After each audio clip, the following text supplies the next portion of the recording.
Bismillahirrahmanirrahim. Assalamualaikum warahmatullahi wabarakatuh. Sebuah pesta biasanya akan digelar saat seseorang ingin merayakan sesuatu ataupun sekedar bersenang-senang. Namun, pesta-pesta berikut ini berbeda dari pesta pada umumnya. Pada zaman dulu, bahkan sebelum Islam datang, atau mungkin pada zaman Nabi terdahulu, ternyata ada pesta-pesta maksiat bejat yang amoral dan condong pada tindakan mesum yang melampaui batas. Dan parahnya lagi, pesta-pesta tersebut justru dianggap sebagai ritual penyembahan dewa yang membuat para pelakunya justru malah merasa suci karenanya. Lantas, pesta maksiat terparah apa sajakah yang pernah terjadi di sepanjang sejarah manusia? Apakah pesta-pesta maksiat itu masih dilakukan di zaman ini? Simak video ini sampai akhir hanya di channel Lensa Aswaja.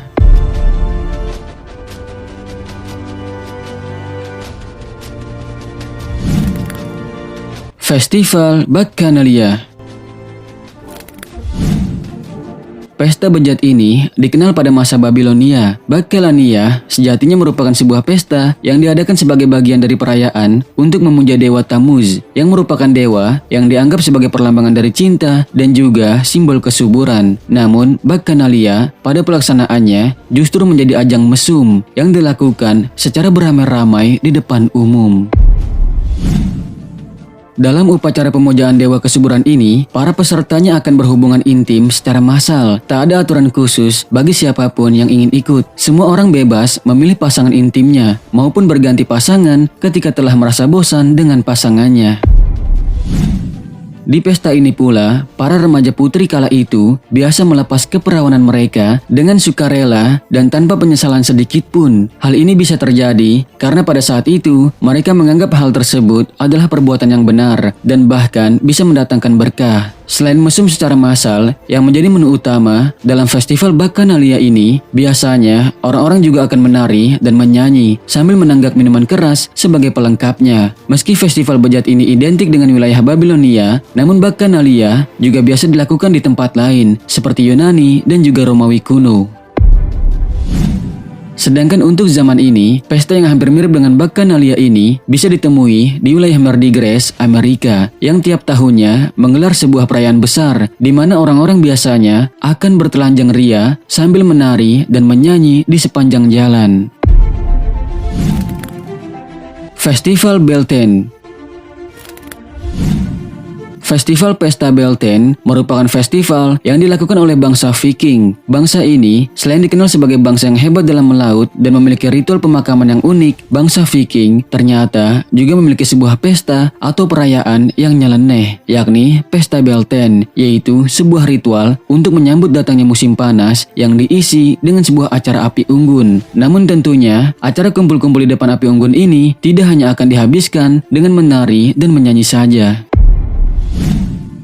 Dalam Beltane, para anggota suku Viking biasanya akan membangun sebuah api unggun yang cukup besar, lalu kemudian memutarinya secara beramai-ramai. Selain itu, mereka juga biasa membawa hewan ternak yang akan disucikan di depan api unggun. Namun sayangnya, dalam perayaan yang bertujuan untuk mensucikan diri ini, terdapat sebuah ritual sampingan yang berujung pada tindakan mesum.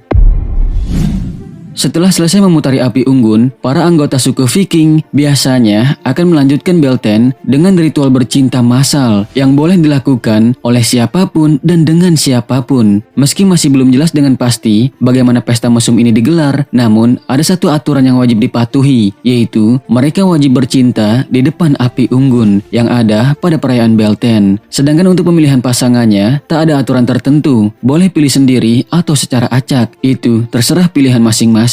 Sedangkan di masa kini, perayaan Festival Beltane masih dirayakan di sebagian belahan dunia. Namun, hal-hal yang berkaitan dengan mesum dalam perayaan tersebut sudah ditiadakan atau sudah dihapus. Pesta Kaisar Nero. Nama Kaisar Nero terkenal bukanlah karena prestasinya dalam bidang pemerintahan ataupun mensejahterakan rakyatnya. Nama Kaisar Nero justru dikenal karena tingkah buruknya yang sering ia lakukan. Salah satu tingkah buruknya yang dilakukan Nero diantaranya adalah kegemarannya dalam mengadakan pesta-pesta bejat yang tentunya dibumbui dengan berbagai aksi erotis yang konon sampai menguras uang kas milik kerajaan. dalam pesta-pesta yang digelar oleh Kaisar Nero yang terkenal ialah yakni dengan aksinya membakar kota Roma agar bisa membangun kota baru. Dalam pesta tersebut sudah dipastikan akan selalu ada aksi mesum yang sangat di luar akal manusia normal. Dengan adanya suguhan mesum ini, Nero berusaha untuk membuat senang para bangsawan yang ia undang.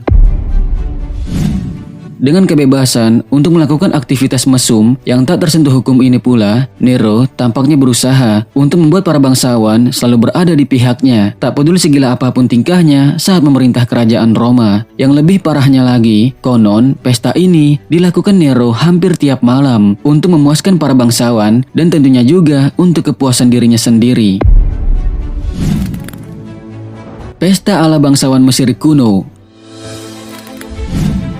Mesir kuno dikenal sebagai bangsa yang memiliki sejarah cukup tua dan kental dengan kemewahan. Selain terkenal dengan pesta-pesta mereka yang terkenal sangat parah dalam sejarahnya, pada zaman dulunya, bangsa Mesir juga terkenal dengan kebiasaan mereka untuk melakukan pernikahan sedara atau incest, yakni di mana seorang ayah terkadang menikahi putrinya, ataupun sebaliknya, di mana ada anak yang menikahi ibunya sendiri. Namun di antara semua kebejatan tersebut, mungkin yang paling amoral dan mesum adalah adanya sebuah festival khusus di mana orang bebas untuk bermabuk-mabukan dan juga berhubungan intim dengan siapapun yang ia mau. Festival ini sendiri biasanya akan diadakan saat bangsa Mesir kuno ingin melakukan penghormatan pada dewa tertinggi mereka, yaitu Ra dan Sekhmet. Dalam acara yang katanya sangat sakral ini, orang bebas bercinta dan minum sesuka mereka sepanjang malam sampai terbitnya matahari keesokan harinya. Bukti dari saking parahnya pesta ini sendiri bisa dilihat dari catatan sejarah yang kabarnya menyebutkan jika seusai pesta ini, biasanya orang Mesir kuno akan terbangun di jalanan kota. Beberapa di antaranya bahkan ada yang masih dalam posisi bercinta setelah berpesta pora semalam suntuk. Pesta kaum Sodom.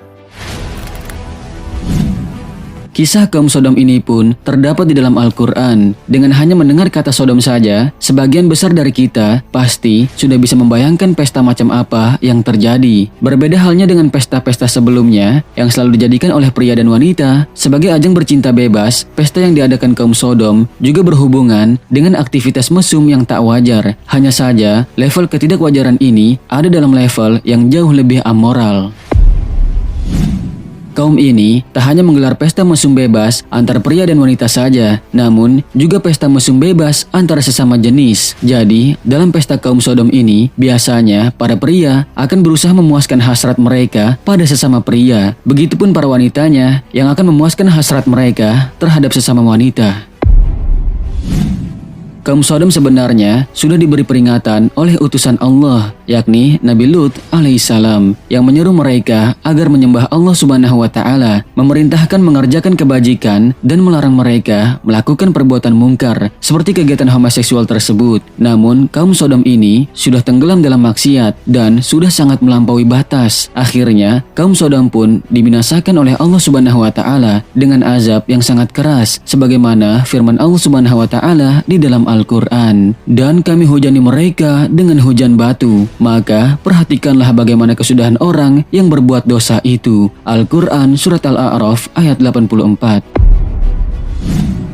Namun sahabat beriman, sayangnya apa yang terjadi pada bangsa Sodom tersebut kini mulai marak lagi terjadi di sebagian belahan dunia. Dan dari festival-festival bejat tersebut pun, maka dapat dijadikan pelajaran bahwa hal ini sedikitnya memberikan gambaran jika kesenangan yang berlebihan memang bisa membawa manusia dalam kehancuran diri mereka sendiri. Semoga Allah Subhanahu wa Ta'ala melindungi kita semua dan juga anak keturunan kita dari segala macam bentuk fitnah dan keburukan akhir zaman. Amin ya Allah ya Rabbal Alamin. Wallahu a'lamu bissawab. Wassalamualaikum warahmatullahi wabarakatuh.